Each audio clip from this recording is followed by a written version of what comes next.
और उसके बाद जो पदीयत कराई है उसने सरकार की, उससे आपको ये नहीं लगता है कि सरकार जो है इसके पीछे इनका सरकार में कोई हाथ है या क्या है? मैं अपने लीडर ऑफ अपोजिशन उन्होंने जो कहा उससे अपने आप को जोड़ता हूं मैं। रोबोट तो है ही वो, लेकिन वो दिखता कैसा है?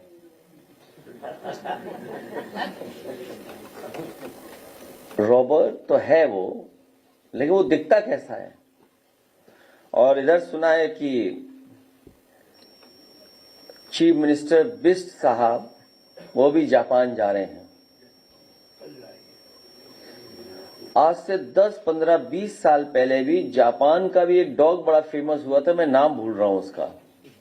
कोई चैट जीपीटी पे देखिए और बताइए कि क्या था। एक इलेक्ट्रॉनिक डॉग बोलते थे, क्या बोलते थे? तो दुनिया में एआई को लेकर के या नई टेक्नोलॉजी को लेकर के, इनोवेशंस को लेकर के, स्टार्टअप जो चीजें हो रही हैं या कंपनीज बन रही हैं, ये हमारी आपकी समस्याओं का समाधान कर रहे हैं। जितनी नई समस्याएं होंगी उतनी समाधान के लिए हमें कोई ना कोई रास्ता निकालना पड़ेगा।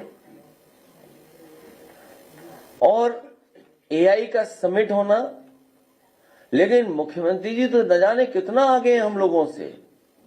बोले अब तेल की इकोनॉमी नहीं बची है, अब ये नई इकोनॉमी डेवलप होती चली जा रही है, अर्थव्यवस्था डेवलप होने जा रही है। अरे हम उनकी बातों से धोखा खाएंगे क्या? जैसे उनके वस्त्र पहन करके हम लोग धोखा खा रहे हैं। और मैंने कई बार कहा, फिर दोहराता हूं ये बात, हमारी गीता में लिखा है कि माया में रह करके माया से दूर हो, और जो दूसरे का दुख अपना दुख समझे वो है योगी। और गुरु नानक जी ने कहा कि वस्त्र पहनने से और कान छिदाने से कोई योगी नहीं हो सकता। बताइए, हमारे समाज के सबसे पूजनीय शंकराचार्य जी के साथ क्या व्यवहार हो रहा सरकार की तरफ से।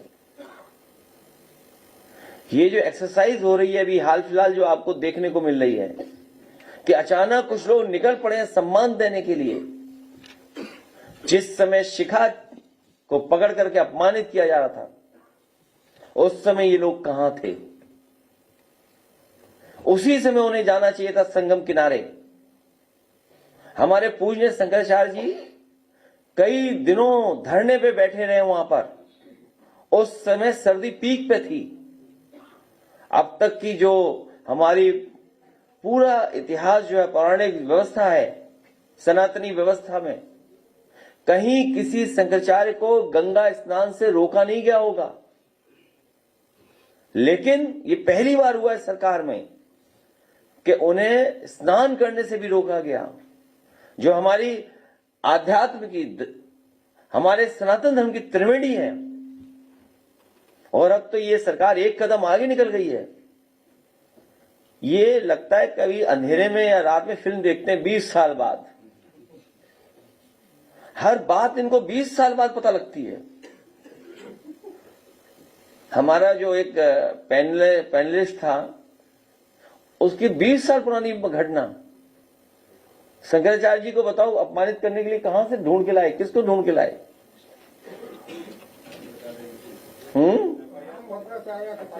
हाँ, हालांकि आदरणीय, पूजनीय, सम्मानित आदरणीय राम भद्राचार्य जी के बारे में बोलना नहीं चाहिए कुछ भी, लेकिन अगर उनका चेला है ये, अगर उनका ये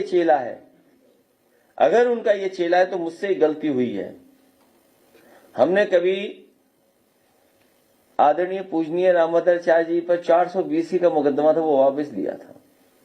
मुझे उन्हें जेल भेज देना चाहिए था।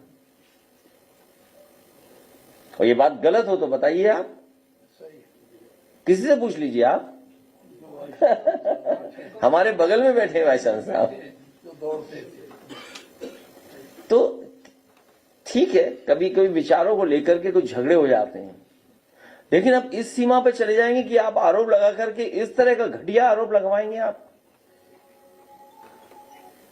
इसीलिए मैं कह रहा हूं कि ये सरकार बचने वाली नहीं है। जनता ने तो अस्वीकार कर दी है सरकार। अब बस जनता इंतजार कर रही है कि कब वोट डालने का मौका मिलेगा। इसीलिए मैं कह रहा हूं कि जितनी पीड़ा बढ़ेगी उतना हमारा पीडीए बढ़ेगा। और ये पीडीए के आंदोलन में जुड़ने वालों का मैं एक बार फिर आभार और धन्यवाद देना चाहता हूं।